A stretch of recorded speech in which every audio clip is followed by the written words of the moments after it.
Hi flipters, welcome back to my channel. Video को start करने से पहले अगर अभी तक आप में से किसी ने मेरे चैनल को सब्सक्राइब नहीं किया है तो प्लीज़ चैनल को सब्सक्राइब, वीडियो को लाइक और नीचे कमेंट करते हुए ज़रूर बताइएगा कि आज का ये पार्ट आप लोगों को कैसा लगा। तो चलिए come back to me the next part start करते हैं। लास्ट पार्ट में हमने देखा था जियांग हाउस में कोई आया था जिसे देखने के बाद सभी के फेशियल एक्सप्रेशंस कुछ अलग थे, जहाँ पे जेन फेंगमियन और जेन चेंग दोनों ही थोड़ा सा कंफ्यूज थे क्योंकि उन्हें नहीं पता था कि सामने से जो इंसान चल के अंदर आ रहा है वो कौन है। यहाँ पे विंग था जो कि ये सोच रहा था कि ये यहाँ पे क्या कर रहा है। उसके फेशियल एक्सप्रेशंस भी कुछ कंफ्यूज्ड वाले थे, लेकिन यहाँ पे मैडम यू थी जो कि शॉक्ड थी और वो भी सेम यही सोच रही थी कि ये यहाँ पे क्या कर रहा है। धीरे धीरे जब वो इंसान घर के अंदर आता है तो तब वहाँ पे दो लोगों को देख के वो भी शॉक्ड हो चुका था। पहला वो विंग को यहाँ पे देख के शॉक्ड था और दूसरा वो यहाँ पे ये देख के शॉक्ड था कि क्या मैडम यू विंग को जानती हैं। जो इंसान अभी अभी घर के अंदर एंटर किया था वो इस वक्त दोनों को ही, यानी कि विंग और मैडम यू दोनों को ही क्वेश्चनिंग लुक के साथ देख रहा था। ऐसा लग रहा था कि जैसे वो उन दोनों से ही क्वेश्चन करना चाहता हो। और फाइनली उसने विंग से क्वेश्चन करते हुए पूछा कि वो यहाँ पे क्या कर रहा है, लेकिन विंग ने उसके क्वेश्चन का आंसर देने से पहले ही उसे क्रॉस क्वेश्चनिंग कर ली कि वो यहाँ पे क्या कर रहा है, क्या यहाँ पे कोई ऐसा इंसान है जिसे वो जानता है। तो तभी वो इंसान आंसर करते हुए बोलता है, ऑफ कोर्स मैं यहाँ पे मैडम यू को जानता हूँ क्योंकि वही तो हैं जो हमारे फाइनेंशियल सपोर्टर हैं, यानी कि हमारे बिजनेस में और तुम्हें इतने ऊपर उठाने में जिसका फाइनेंशियल सपोर्ट तुम्हें मिला है वो मैडम यू ही हैं। मैडम यू ने जैसे ही इस सेंटेंस को सुना उन्होंने टाइटली अपनी आंखों को बंद कर लिया। उन्हें बिल्कुल ऐसा महसूस हो रहा था कि वो कभी भी इस चीज़ को बाहर नहीं आने देना चाहते थे, लेकिन आज वो बाहर आ चुका है। इसी के साथ विंग मैडम यू की तरफ देख रहा था और साथ ही साथ अपने सेक्रेटरी की तरफ भी। हाँ, जो वहाँ पे आया था वो शुयंग था और वो इस वक्त किसी काम की वजह से वहाँ पे आया था, लेकिन उसे नहीं पता था कि उसे यहाँ पे मैडम यू के साथ साथ विंग भी देखने को मिलेगा। विंग बहुत ज़्यादा कंफ्यूज हो चुका था, लेकिन तभी फिर से शुयंग उसको क्रॉस क्वेश्चनिंग करते हुए बोलता है कि क्या तुम भी यहाँ पे किसी को जानते हो, क्या ये इस घर को तुम पहले से जानते थे, क्या तुम मैडम यू को पहले से जानते हो या फिर किसी और की वजह से यहाँ पे आए हो। अगर तुम इस फैमिली के किसी एक मेंबर को पहले से ही जानते थे तो तुम तो मैडम यू को भी जानते होगे। ये सारी चीज़ें शुयंग ने एक एक करके विंग के सामने रख दी। बहुत सारे क्वेश्चंस इस वक्त शुयंग के एंड से विंग के लिए आ रहे थे, लेकिन विंग कम्प्लीटली ब्लैंक था क्योंकि उसका माइंड सिर्फ और सिर्फ इस वक्त उस तरफ था जिस तरफ हर किसी का ध्यान था, यानी कि सिर्फ इस बात पे कि मैडम यू ने विंग की हेल्प कैसे की। और ये सारी चीज़ें क्या मैडम यू पहले से जानती थी। विंग ने फिर से शुयंग के क्वेश्चन को इग्नोर करते हुए अपने कदमों को मैडम यू की तरफ बढ़ाया और उनसे पूछा कि क्या जो अभी उसके सेक्रेटरी ने बोला है, यानी कि जो फाइनेंशियल सपोर्ट की बात यहाँ पर आई है, क्या वो सच है। क्या वो इंसान जो कि पिछले 2 सालों से हमें सपोर्ट कर रहा है, क्या वो आप ही हैं। मैडम यू को समझ में नहीं आ रहा था कि उसने हाँ बोलना चाहिए या ना बोलना चाहिए। अगर वो हाँ बोलेंगी तो यहाँ पे विंग के लिए जो कंसर्न उसके अंदर था, जो चिंता थी, जो एक गिल्ट था कि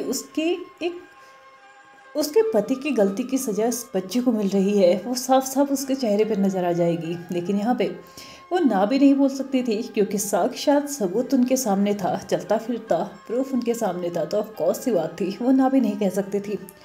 शुयंग और मैडम यू की हमेशा से ही मीटिंग होते आई है। इवन जब कभी भी विंग को अपने एग्जीबिशंस के लिए, अपने आर्ट गैलरीज के लिए किसी फाइनेंशियल सपोर्ट की ज़रूरत होती थी तब मैडम यू ही उससे सपोर्ट किया करती थी। लेकिन मैडम यू ने कभी भी शुयंग को ना ही विंग से मिलने की इच्छा जताई थी, ना ही उसने उनके बिजनेस में ज़्यादा कोई इंटरेस्ट दिखाने की कोशिश की थी। उसने बस इस कंडीशन में फाइनेंशियल सपोर्ट देने का वादा किया था कि इसका जो प्रॉफिट होगा उसका 10% उसको दिया जाएगा, यानी कि अगर 100% प्रॉफिट हो रहा है तो सिर्फ 10% ही सही, लेकिन उसमें उसका भी हिस्सा रहेगा। और इस बात के लिए शुयंग भी मान चुका था और शुयंग के साथ साथ विंग भी मान चुका था क्योंकि उसे फाइनेंशियल सपोर्ट की ज़रूरत थी। तो उसने ये सारी चीज़ें जानने की कोशिश भी नहीं की और शुयंग ने भी पूरी श्योरिटी दी थी कि वो जिससे भी पैसे ले रहा है, जो भी उन्हें फाइनेंशियल सपोर्ट दे रहा है, वो बहुत ज़्यादा स्ट्रॉन्ग है और बहुत ज़्यादा पावरफुल है और उसके साथ हमें काम करने में कोई दिक्कत भी नहीं होनी चाहिए, कोई रिस्क भी नहीं है। विंग के लिए बस एक ही काम था, वो आर्ट बनाता था, वो पेंटिंग्स बनाता था, लेकिन उसने कभी भी ज़्यादा इस चीज़ में भी ध्यान नहीं दिया कि उसका एग्जीबिशन कहाँ लग रहा है, कहाँ उसकी आर्ट गैलरी है। इससे उसे कभी कोई फ़र्क नहीं पड़ा। हाँ, ऐसा नहीं है कि वो कभी उन्हें देखने नहीं जाता था या फिर उन एग्जीबिशंस को अटेंड करने नहीं जाता था, लेकिन फिर भी पूरी की पूरी रिस्पॉन्सिबिलिटी सुयंग के ऊपर होती थी, इसलिए ज़्यादातर उसे कभी कुछ पता ही नहीं चला कि ये सब कुछ उसके साथ क्या हो रहा है। मैडम यू जो कि अभी भी पूरी पूरी मतलब एक अलग स्टोरी अपने माइंड में बनाने की कोशिश कर रही थी कि उसे क्या बोलना चाहिए, किस तरीके से अपने आप को बचाना चाहिए। वो ये भी ना दिखाए कि विंग को उसके मन में विंग के लिए चिंता थी या फिर वो उसके कहीं ना कहीं केयर करती थी। वो ये भी नहीं चाहती थी कि यहाँ पे उसके सामने जो इंसान खड़ा है वो झूठा साबित हो, क्योंकि वो किसी ना किसी तरीके से उससे सच तो साबित कर ही देगा, क्योंकि बहुत सारे पेपर्स हैं, बहुत सारे एग्रीमेंट्स हैं, बहुत सारी ऐसी चीज़ें हैं जिससे वो प्रूव कर सकता है कि मैडम यू ने उनकी हेल्प की है। यहाँ पे मैडम यू आगे कुछ बोल पाती इससे पहले ही वहाँ पे सभी लोगों को एक और आवाज़ सुनाई देती है, और वहाँ से सिर्फ इतना ही सुनाई देता है कि हाँ, मैडम यू ने ही सारी की सारी हेल्प आज तक की लाइफ में जो विंग के साथ हुई है, जो भी अच्छी चीज़ें हुई है, या ये कहो कि जब कभी भी विंग को हेल्प की ज़रूरत थी तब जितनी भी हेल्प उससे प्रोवाइड की गई है वो पूरी की पूरी मैडम यू के एंड से ही करवाई गई है। जैसे ही ये आवाज़ सभी को सुनाई देती है, सभी लोग उस आवाज़ की डायरेक्शन की तरफ टर्न होते हैं जहाँ से वो आवाज़ आ रही थी, और यहाँ पे उस आवाज़ के सोर्स को देखने के बाद विंग बहुत ज़्यादा एक्साइटेड था और बहुत ज़्यादा हैप्पी भी था। उसने अपने कदमों को ज़्यादा देर ना रोकते हुए दौड़ते हुए उस इंसान के पास गया और उसे टाइटली हग कर लिया। उसने भी उसको बहुत ज़्यादा टाइटली हग किया, उसके बैक को रब किया और साथ ही साथ उसको ये भी महसूस कराया कि पिछले 8 सालों में जो 8 साल गुजर चुके हैं, उन 8 सालों में उसने उसे कितना मिस किया। उन दोनों ने ही एक बहुत ज़्यादा स्ट्रॉन्ग हक एक दूसरे के साथ शेयर किया, और कुछ देर के बाद ही उस हक को ब्रेक करते हुए विंग ने उस इंसान की तरफ देखा और अपनी फीलिंग्स को जाहिर करते हुए बोला, I really miss you uncle you. Wing ने जैसे ये सेंटेंस को बोला था और जिस तरीके से आई कांटेक्ट उसने अंकल यू के साथ बनाया था, उसकी आंखों से साफ साफ जाहिर हो सकता था कि इस सेंटेंस को बोलते हुए और सामने वाले इंसान को देखते हुए वो कितना खुश है। लेकिन अंकल यू ने एक स्मॉल सा पाउट अपने फेस पे बनाते हुए बोला, मुझे नहीं लगता तुमने मुझे याद किया। अगर तुमने मुझे याद किया होता तो तुम्हारे लाइफ में इतने अप्स एंड डाउन्स आ गए, तुमने कभी भी मुझे याद नहीं किया। वो तो सीक्रेटली हम तुम्हारी हर एक खबर रख रहे थे, वरना मुझे नहीं पता कि तुम आज हमें किस हालत में मिल रहे होते। और यहाँ तक कि तुमने तो उस वक्त भी हमसे हेल्प नहीं ली जिस वक्त तुम्हें सबसे ज़्यादा हेल्प की ज़रूरत थी। एटलीस्ट अपने बच्चे के लिए ही सही तुम मेरे पास आ सकते थे विंग। मैंने तुमसे कितनी बार कहा था कि तुम जब चाहो जैसे भी चाहो मेरी हेल्प ले सकते हो, लेकिन तुम तो यहाँ पे फिर भी अपनी लाइफ को अपने तरीके से और अपने स्ट्रगल्स को खुद ही सॉल्व करना चाहते थे। क्या तुम्हें नहीं लगता कि मैं तुम्हारी हेल्प कर सकता था? क्या तुम मुझे इस लायक नहीं समझते थे कि मैं तुम्हारी मुसीबत में तुम्हारे साथ आ सकूं, तुम्हारा साथ दे सकूं, तुम्हारी मुसीबतों को तुमसे दूर कर सकूं? तो इसी बात पे विंग अपने अंकल यू को रोकते हुए बोलता है कि ऐसी कोई बात नहीं है, बस मैं चाहता था कि मेरी लाइफ की प्रॉब्लम्स अब और किसी और को ना झेलनी पड़े। वैसे भी आपने पहले ही मेरे लिए बहुत कुछ किया है। आपने सबसे छिपते छिपाते हुए मेरी स्टडी कंटिन्यू की, इतना ही मेरे लिए काफ़ी था। इवन आपने तो ये तक पता करवाया था कि जिसके साथ मेरी शादी होने वाली है क्या वो सही इंसान है या नहीं। वो बात अलग रही कि मेरी किस्मत में शायद कभी अच्छे इंसान का साथ था ही नहीं, इसलिए तो कुछ ही टाइम के बाद उसका बिहेवियर चेंज होने लगा। वैसे भी हम किसी इंसान को टेस्ट करके तो अपनी लाइफ में नहीं ला सकते ना। इंसान का बिहेवियर कैसा है, वो इंसान किस फितरत के साथ रहता है, ये तो हमें तभी पता चलता है जब हम उसके साथ टाइम स्पेंड करते हैं। लेकिन फिर भी मैं बहुत ज़्यादा ग्रेटफुल हूँ कि आप मेरी लाइफ में थे। आपकी वजह से ही आज मैं इस मुकाम पे हूँ। कहीं ना कहीं अगर आप मुझे उस वक्त सपोर्ट नहीं करते, मेरी स्टडी कंटिन्यू नहीं करवाते, तो शायद आज मैं इतने काबिल नहीं बन पाता जितना काबिल मैं आज हूँ। तो इसी बात को विंग आगे कंटिन्यू कर पाता है इससे पहले ही अंकल यू उसको रोकते हुए बोलते हैं, अगर तुम्हें थैंक यू बोलना ही है तो भी तुम्हें मेरी बहन को बोलना चाहिए, क्योंकि तुम्हारी स्टडी कंटिन्यू करवाने का डिसीजन भी उसी का था।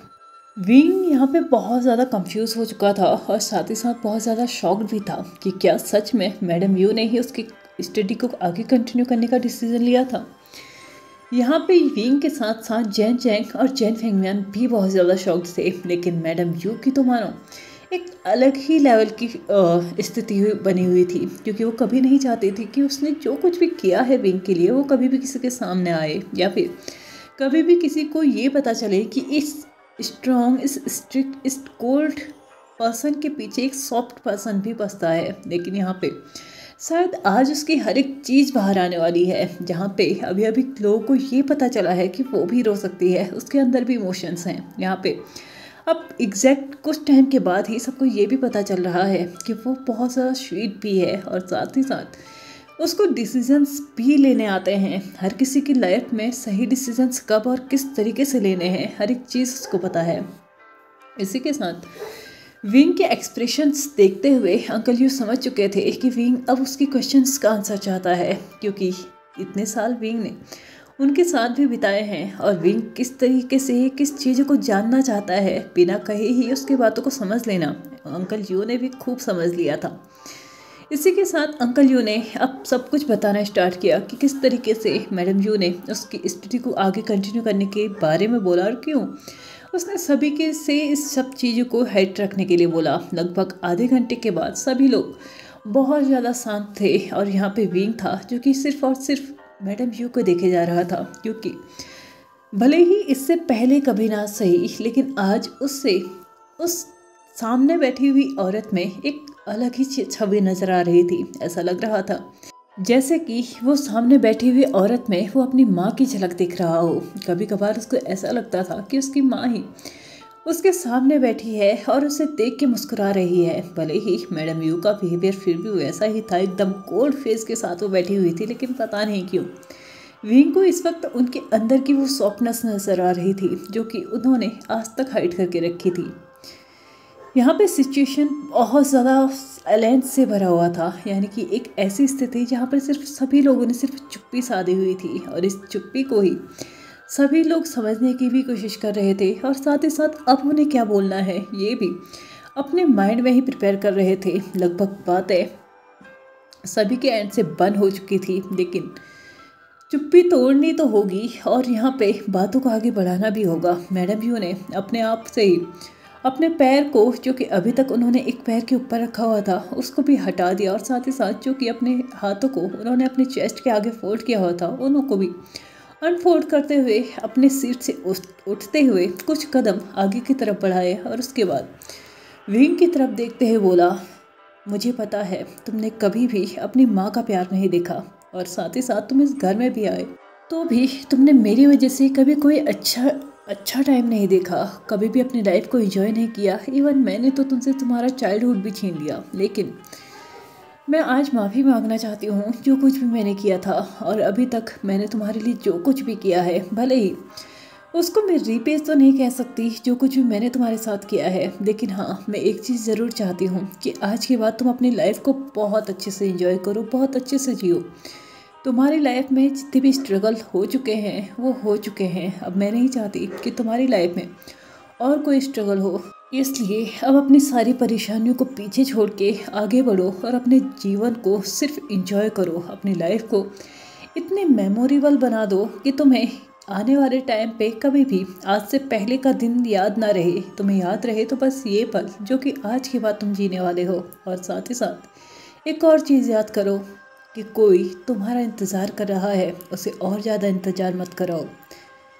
जब हम किसी के प्यार के लिए तरसते हैं ना तो ये चीज़ें बहुत ज़्यादा बुरी होती जाती हैं, इसलिए अपने आप को और ज़्यादा देर मत करवाओ, उस इंसान को और मत तरसाओ अपने प्यार के लिए। जाओ उसके पास और अपनी लाइफ को एक नए तरीके से स्टार्ट करो, एक नए सिरे से अपनी इस लाइफ को जीना स्टार्ट करो, क्योंकि तुम्हारी लाइफ का पूरा वक्त निकल चुका है और अब तुम्हारी लाइफ में सिर्फ हैप्पीनेस ही रह जाएगी। ऐसा कहते हुए मैडम यू ने दरवाजे की तरफ देखा, क्योंकि वहाँ से कोई आ रहा था एकदम प्रिंस चार्मिंग की तरह। जैसे जैसे उस इंसान के कदम उन सभी के करीब पड़ते जा रहे थे, वैसे वैसे ही सभी का ध्यान उस इंसान की तरफ बढ़ते जा रहा था। उस इंसान के फेस पे एक ब्राइट स्माइल थी और साथ ही साथ वो आज पूरी तरीके से ड्रेस था। ऐसा लग रहा था जैसे कि सामने वाला इंसान एकदम रेडी हो अपनी शादी में जाने के लिए।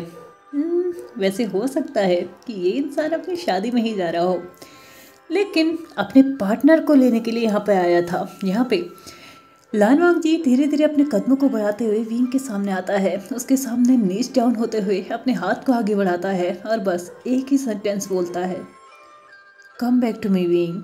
विंग ने जैसे ही लान वांग जी का ये प्रपोजल देखा, उसने सभी की तरफ टर्न होते हुए देखा और सभी लोगों ने उसे एक स्वीट सी स्माइल देके ये सिग्नल दिया कि सामने से जो प्रपोजल आ रहा है ना, उसको रिजेक्ट मत करो। विंग ने भी सभी के सिग्नल को समझ लिया और अपने हाथ को लान वांग जी के हाथ में रख दिया और लान वांग जी ने वक्त ना गवाते हुए एक रिंग निकालते हुए विंग के रिंग फिंगर में डाल दी, जो कि उसको एग्जैक्टली ऐसे फिट हो रही थी जैसे कि ये विंग के ही नाप की बनाई गई हो, या यही कहो कि खुद एक तराशे हुए आर्टिस्ट ने इस रिंग को इस तरीके से तराशा है कि उसने इस इंसान के अलावा किसी और के फिंगर में ये रिंग एग्जैक्टली फिट नहीं बैठ सकती। सिर्फ यही इंसान है जो कि इस रिंग के लिए एकदम परफेक्ट पर्सन है। लान वांग जी ने जैसे ही विंग को रिंग पहनाई तो विंग बहुत ज़्यादा सरप्राइज्ड हो चुका था और साथ ही साथ बहुत ज़्यादा खुश भी हो चुका था उस रिंग को देखने के बाद।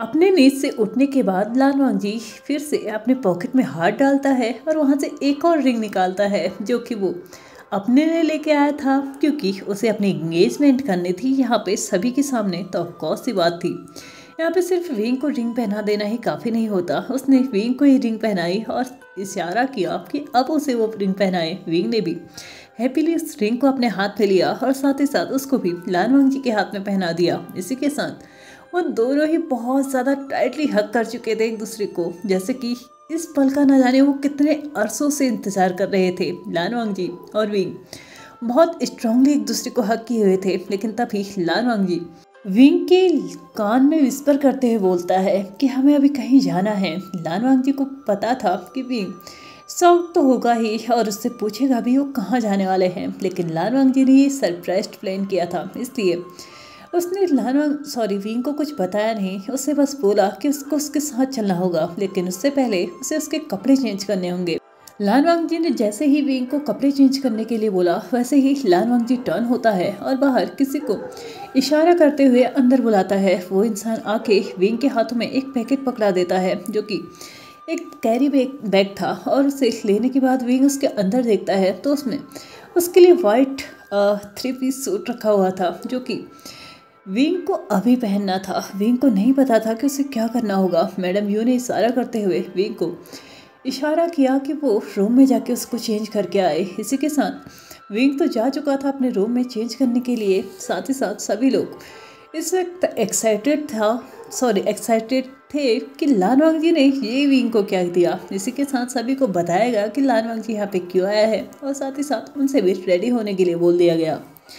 लेकिन एक इंसान था जो डम्फाउंडली अभी भी सभी को देखे जा रहा था और विंग से क्वेश्चन करना चाहता था, इसलिए वो विंग के पीछे पीछे जा रहा था। लेकिन अंकल यू ने सुयंग का हाथ पकड़ते हुए उसको रोक दिया, क्योंकि वो अच्छे से जानते थे कि सुयंग के दिमाग में इस वक्त कितने क्वेश्चन चल रहे होंगे, और इसकी रिस्पॉन्सिबिलिटी अब उन्होंने खुद ले ली कि वो उसके क्वेश्चंस के आंसर देंगे। इस वक्त विंग को डिस्टर्ब करने की कोई ज़रूरत नहीं है। और अंकल यू अब सुयंग को बताने लगे थे कि विंग का इस घर से क्या कनेक्शन है, आज वो यहाँ पे क्या करने आया था, और साथ ही साथ उसके पास्ट लाइफ के बारे में भी यहाँ पे अंकल यू सुयंग को बता रहे थे। सभी लोग पूरी तरीके से तैयार थे और विंग भी तैयार होकर बाहर आ चुका था। लान वांग जी जैसे ही विंग को देखता है, वो तो अपने कंट्रोल करने की बिल्कुल भी हालत में नहीं था, लेकिन कर क्या सकते हैं, करना तो पड़ेगा ना कंट्रोल। इसी के साथ लान वांग जी विंग का हाथ फिर से अपने हाथों में लेता है और उसे बाहर की तरफ लेके जाता है। इसी के साथ अपनी गाड़ी में बैठ के सभी लोग विंग और लान वांग जी की गाड़ी के पीछे पीछे चल रहे थे। कुछ ही देर के बाद वो दोनों ही एक चर्च के बाहर पहुंचते हैं। वहाँ पे जाके वो दोनों ही बहुत ज़्यादा एक्साइटेड थे, क्योंकि अभी तक तो विंग अच्छे से समझ चुका था कि आज उसके साथ क्या होने वाला है, या ये कहो कि आज उसकी लाइफ में क्या नया चैप्टर स्टार्ट होने वाला है। लान वांग जी और विंग और बाकी सभी लोग चर्च के अंदर पहुंच चुके थे। वहाँ पे पहले से ही लान वांग जी के ब्रदर इन लॉ और साथ ही साथ वेसांग के साथ साथ वहाँ पे उनके अंकल यानी कि अंकल चिरन भी थे। सभी लोग, दोनों ही फैमिलीज पूरी तरीके से तैयार थी इस वक्त वांगशान की शादी के लिए। फादर ने भी अपने वॉल्स पढ़ना स्टार्ट किया और उन दोनों को ही उनके वॉल्स भी पढ़ा दिए। और इस वक्त वो दोनों ही जो कुछ भी फादर ने इस वक्त बोला था उससे एग्री करते हुए यहाँ पे अपनी शादी को कंप्लीट कर चुके थे। लेकिन एक रिचुअल तो बचा था जो कि अभी किसिंग सेशन का था। यहाँ पे फादर अनाउंस करता है कि आज के बाद तो ये दोनों ही हस्बैंड्स हैं और अब ये दोनों ही एक दूसरे को किस कर सकते हैं। लानवांग जी इस वक्त का बहुत इम्पेशेंटली वेट भी कर रहा था। लानवांग जी ने जैसे ही पीस्ट के मुँह से किस सुना था उसने आगे का सेंटेंस कंप्लीट होने ही नहीं दिया। उससे पहले ही विंग को खींचते हुए अपनी तरफ किया और उसके लिप्स पे अपने लिप्स रख दिए और इसी के साथ वो दोनों ही बहुत ज़्यादा पैसिनेटली एक दूसरे को किस करने लगे थे। इवन वो दोनों तो ये भी भूल चुके थे वो अपने पेरेंट्स के सामने, वो अपने फैमिली के सामने यहाँ पे हैं, उनको अभी खुद पे कंट्रोल करना चाहिए। वो दोनों ही अपने में लगे हुए थे लेकिन शायद वो दोनों की फैमिलीज थोड़ा सा एम्बेरस हो रही थी, इसलिए उन लोगों ने क्लैपिंग करना स्टार्ट कर दिया क्योंकि क्लैपिंग उन दोनों को ही इंटरप्ट करने के लिए काफ़ी थी। जैसे ही उन दोनों की ही कानों में क्लैपिंग की आवाज़ गई वैसे ही वो एक दूसरे से सेपरेट तो हो चुके थे। लेकिन लानवांग जी ने फिर से विंग के कान में विस्पर करते हुए बोला, इस वक्त तो ये लोग हैं हमें इंटरप्ट करने के लिए, बट मुझे नहीं लगता कि आज नाइट में कोई इंटरप्ट करने के लिए आएगा, इसलिए बी रेडी। लानवांग जी की इस बात से विंग थोड़ी देर के लिए शॉक तो हो चुका था, लेकिन हाँ उसके पास भी बहाना तैयार था। उसने लानवांग जी के कान में सेम उसी तरीके से विस्पर करते हुए बोला, तुम्हें क्या लगता है कि आज रात हमें कोई इंटरप्ट नहीं करेगा, हमारे बच्चों का क्या होगा? तो तभी लानवांग जी उसके कान पे फिर से विस्पर करते हुए बोलता है, क्या तुम्हारी आई साइट खराब हो चुकी हैं? क्या तुम्हें यहाँ पे इतने सारे लोग नहीं दिखाई देते? क्या तुम्हें नहीं पता कि इनमें से हर कोई इंसान हमारे बच्चों को हैंडल करने के लिए तैयार है, बस तुम तो आज रात मुझे हैंडल करो। ऐसा कहते हुए उसने विंग को अपने आप से थोड़ा सा दूर किया और साथ ही साथ एक स्वीट सी स्मेल अपने फेस पे ले आया। इसी के साथ यहाँ पे शुयंग तैयार था बच्चों के साथ विंग के घर में जाने के लिए, क्योंकि आज रात विंग और लानवांग जी एक सेपरेटली अपना टाइम को स्पेंड करना चाहते थे। या ये कहो कि लानवांग जी ने पहले से ही प्लान करके रखा हुआ था कि शादी की नाइट एटलीस्ट एक नाइट ही सही उनको एंजॉय करने को मिले, अपनी लाइफ को अच्छे से एक दूसरे के साथ स्पेंड करने को मिले। आई मीन लाइफ तो नहीं, एक नाइट। इसी के साथ यहाँ पे शादी की सारी रिचुअल्स हो चुकी थी और लानवांग जी और विंग अपने घर के लिए निकल चुके थे और बच्चे शुयंग के साथ विंग के घर के लिए निकल चुके थे। जैसे ही लानवांग जी विंग को लेके अपने घर में पहुँचता है तो वो महसूस कर पा रहा था कि विंग अंदर आने से कितना, मतलब एक अजीब सी फीलिंग उसके अंदर हो रही थी। वो खुश भी था, वो बहुत इमोशनल भी हो रहा था, उसे अलग सी खुशी हो रही थी। और कुछ सेकंड्स के लिए, कुछ मिनट्स के लिए वो तो दरवाजे के सामने ही खड़ा रह चुका था कि क्या वो अंदर जाए, कैसे अंदर जाए, कैसे इस नए घर को अपनाए, क्या ये नया घर उसे अपना पाएगा। बहुत सारे इमोशंस थे, बहुत सारी फीलिंग्स थी जो कि उसके मन में चल रही थी। लेकिन यहाँ पे लानवांग जी ने विंग को डायरेक्टली अपने आर्म्स में कैरी किया, उसको ब्राइडल स्टाइल में उठाया और घर के अंदर बढ़ना स्टार्ट कर दिया। विंग अभी भी लानवांग जी के आर्म्स में ही था, उसके गोद में ही था और उसके हाथ लानवांग जी के नेक के अराउंड रैप थे। लानवांग जी जैसे जैसे घर के अंदर एंटर कर रहा था वैसे वैसे वो विंग के एक्सप्रेशंस देखते जा रहा था। वो अच्छे से महसूस कर पा रहा था कि विंग इस वक्त कितना एम्बेरस्ड फील कर रहा है, या फिर ये कहो कि साई फील कर रहा है। लानवांग जी विंग से पूछता है कि क्या उसको ये घर पसंद आया, तो विंग लानवांग जी के चेस्ट में अपने फेस को छिपाते हुए, अपने सर को नोट करते हुए हामी भरता है कि हाँ उसे घर पसंद है। इसी के साथ कुछ ही देर के बाद वो दोनों ही अपने बेडरूम में पहुंच चुके थे और यहाँ पे अब विंग के साथ क्या होने वाला है ये तो सभी को पता है। लानवांग जी ने धीरे से विंग को बेड में रखा और साथ ही साथ धीरे धीरे ही सही लेकिन अपने रोमांस की तरफ बढ़ना भी स्टार्ट किया। यहाँ पे लानवांग जी ने स्टार्ट की उसके फॉरहेड किस से, उसके चीक्स से, उसके आइज से, उसके लिप्स से, और इसी के साथ वो आगे बढ़ते गया बढ़ते गया बढ़ते गया और विंग की हालत ख़राब करते गया।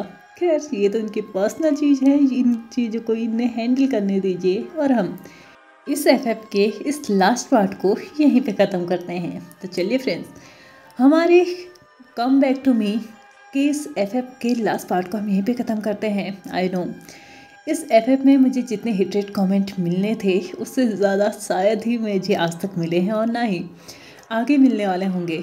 मुझे ऐसी उम्मीद है। खैर वो मिलेंगे या नहीं ये मैं नहीं जानती, लेकिन फिर भी आप सभी लोगों का बहुत बहुत बहुत बड़ा थैंक यू कि आप लोग इस एफएफ को भी मेरे साथ एंजॉय कर पाए। मेरे साथ आप लोगों ने इस एफएफ को भी देखा, इस एफएफ को भी सुना और बहुत सारे लोगों ने अप्रिशिएट भी किया। Thank you so much to all of you and bye bye.